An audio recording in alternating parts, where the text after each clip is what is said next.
Welcome to all. 5 litre curd churner installation பற்றி பார்க்க போகிறோம். செக்லிஸ்ட் கையோடு செக் பண்ணி பார்த்துக்கலாம். தென் அதுக்கப்புறமா நம்ம 5 லிட்டர் கர்ட் சேனரை இன்ஸ்டாலேஷன் பண்ண ஸ்டார்ட் பண்ணலாம்.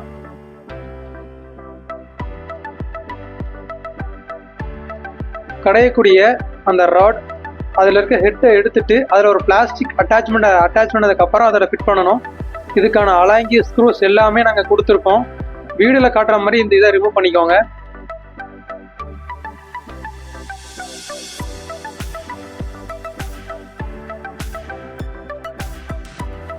ரிமூவ் பண்ணதுக்கு அப்புறமா இதில் நாங்கள் அந்த பிளாஸ்டிக் கொடுத்துருப்போம். இதை அதோட அட்டாச்மெண்ட் பண்ணிக்கோங்க. அது த்ரெட் மாதிரி தான் இருக்கும். அந்த த்ரெட்டில் அது ஏறுற மாதிரி இருக்கும். ஸோ நீங்கள் சுற்றுனீங்கன்னா அந்த த்ரெட்டில் இந்த பிளாஸ்டிக் மேலே அட்டாச்மெண்ட் ஆயிரும். தென் அதுக்கப்புறம் அந்த தயிரை கடையக்கூடிய அந்த ஹெட்டை அதில் போட்டுக்கோங்க. இதுவும் த்ரெட் ஆப்ஷன் தான். நீங்கள் த்ரெட்டை ஏற்ற அது ஃபுல்லாக உங்களுக்கு மேலே லாக் ஆகிடும். இப்போ இதுக்கான ஸ்க்ரூவும் கொடுத்துருக்கோம், அலாங்கியும் கொடுத்துருக்கோம். இதில் ஒரு ஹோல் தெரியுது பார்த்தீங்களா? இந்த வீடியோவில் காட்டுற மாதிரியே அதே மாதிரி அந்த இதில் நீங்கள் கரெக்டாக அதை ஃபிட் பண்ணி டைட் பண்ணுங்கள்.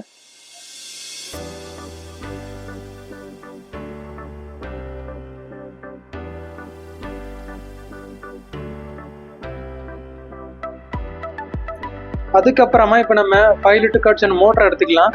இப்போது அந்த மோட்டார் ராடோட இதை ஃபிட் பண்ணணும். அதுக்கான ஸ்க்ரூஸுமே நாங்கள் கொடுத்துருக்கோம். அந்த ஸ்க்ரூஸை கரெக்டாக அதில் வச்சு மாட்டிக்கோங்க. இதில் 2 நாப் மாதிரி இருக்கும். இதை நாப்பை நீங்கள் அதில் வச்சு டைட் பண்ணிங்கன்னா, ஈவன் டைட் கொடுத்தீங்கன்னா ப்ராப்பராக அது டைட் ஆகிடும். இப்போ அதை முடிச்சிட்டோம். இதுக்கப்புறம் பார்த்தீங்கன்னா அது 5 லிட்டர்ன்றதுனால சின்ன பாத்திரம் கூட அதில் ஹோல்ட் பண்ணி வைக்கிறது நாங்கள் ஸ்டாண்ட் கொடுத்துருக்கோம். அதை ஃபிட் பண்ணுறது எப்படின்றத பார்க்கலாம். நான் வீடியோவில் காட்டுற மாதிரி நீங்களும் பண்ணுங்கள்.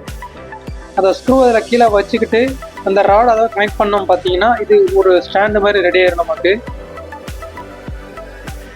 இதை ஸ்பேனர் வச்சு ப்ராப்பராக டைட் பண்ணிக்கலாம் நம்ம. இதுக்கப்புறமா ஃபைனல் ஸ்டேஜ் வந்துட்டோம். இப்போது இதை தூக்கி அந்த ஸ்டாண்டில் போட்டுட்டோம் அப்படின்னா 5 லிட்டர் கர்ட் சேனர் இன்ஸ்டாலேஷன் முடிஞ்சிருச்சு. இப்போ நம்ம ரன் பண்ணி மட்டும்தான் பார்க்கணும். இந்த அட்ஜஸ்ட்மெண்ட்டை நீங்கள் ஈஸியாகவே அட்ஜஸ்ட் பண்ணிக்கிட முடியும், மேலே கீழே அப்படின்னு. ஒயர் டேக்கை ரிமூவ் பண்ணிவிட்டு நம்ம ரன் பண்ணி பார்க்கணும்.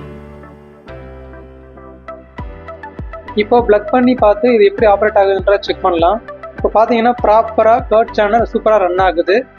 இன்ஸ்டாலேஷன் ப்ராப்பராக பண்ணி முடிச்சிட்டோம். சேனர் வச்சு எதெல்லாம் பண்ணலாம் பண்ணக்கூடாது அப்படின்ற விஷயத்தை நம்ம பார்க்க போகிறோம். ஃபஸ்ட்டு எதெல்லாம் பண்ணலான்றதை சொல்கிறேன். கர்ட் சேனர் வச்சு ஃபர்ஸ்ட் ஆஃப் ஆல் நீங்கள் தயிர் மட்டும்தான் கடையணும், வேறு எதுவுமே அதை வச்சு பண்ணக்கூடாது. வீடியோவில் காட்டுற மாதிரி தயிரை இந்த மாதிரி ஒரு பக்கெட்டில் வச்சுக்கிட்டு நீங்கள் எத்தனை லிட்டர் வச்சுருந்தாலும் அந்த கர்ட் சேனர் வச்சு பயன்படுத்திக்கலாம். அதுக்கப்புறமா எதெல்லாம் பண்ணக்கூடாது அப்படின்ற விஷயத்தை நான் உங்களுக்கு சொல்கிறேன். ஃபர்ஸ்ட் ஆஃப் ஆல் என்ன பண்ணக்கூடாது அப்படின்னு பார்த்தீங்கன்னா, இந்த மாதிரி பெயிண்ட் அடிக்கிற வேலையெல்லாம் இந்த மிஷினை வச்சு நம்ம பண்ணக்கூடாது. செகண்டாக நம்ம பார்க்க போகிறது என்ன அப்படின்னா, சிமெண்ட்டு. இந்த மாதிரி சிமெண்ட் கலவைகளையும் கர்ட் சேனரை வச்சு பயன்படுத்தாதீங்க. பெயிண்டும் சரி சிமெண்ட்டும் சரி பயன்படுத்தாதீங்க.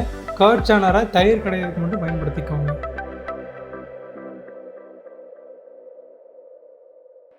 தேங்க்யூ.